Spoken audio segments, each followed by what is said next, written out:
You ever feel like your focus is constantly under attack?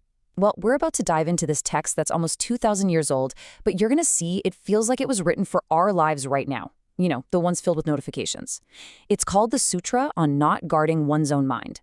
And believe it or not, it holds a surprisingly simple key to getting our peace back. Seriously, we've all been there, right? You're in the zone, deep in concentration, and then that single ping, one little glance at your phone, and boom, your mind is just gone, sent tumbling down a rabbit hole. This ancient text, it actually explores what's happening inside our heads at that exact moment. And more importantly, it asks a big question. Can we actually do anything about it? So where does this come from? Our source for this is the Sibeta Chinese Electronic Tripitaka Collection, which does this incredible job of preserving these ancient documents. What's so amazing about this particular sutra is that it offers this really powerful but simple framework. Think of it like a mental flowchart for understanding exactly how we lose control of our attention and, thankfully, how we can get it back. All right, so where does the problem even begin? The sutra starts by laying out what happens when we don't guard our minds. It describes it as this chain reaction, like a cascade of suffering that all starts with one tiny, single sensory input. Let's trace that path together.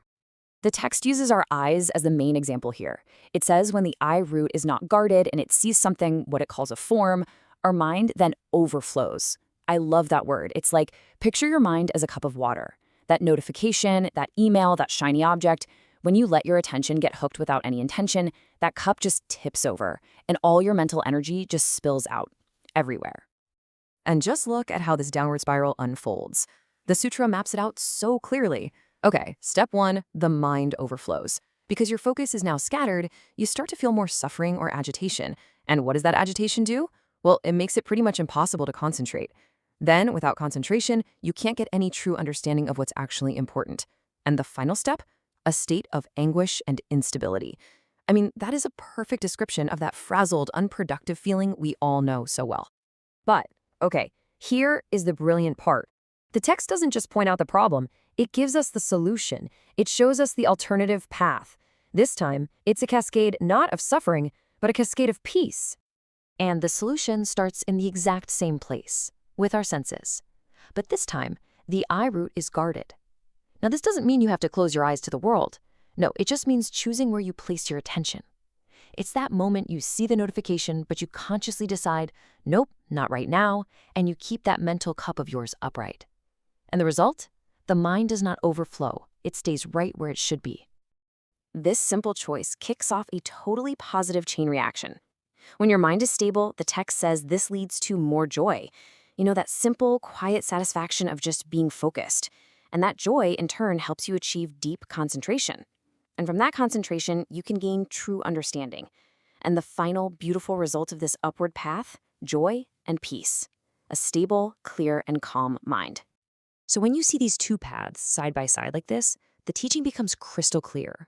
Both of them begin at the exact same trigger, a single sensory input.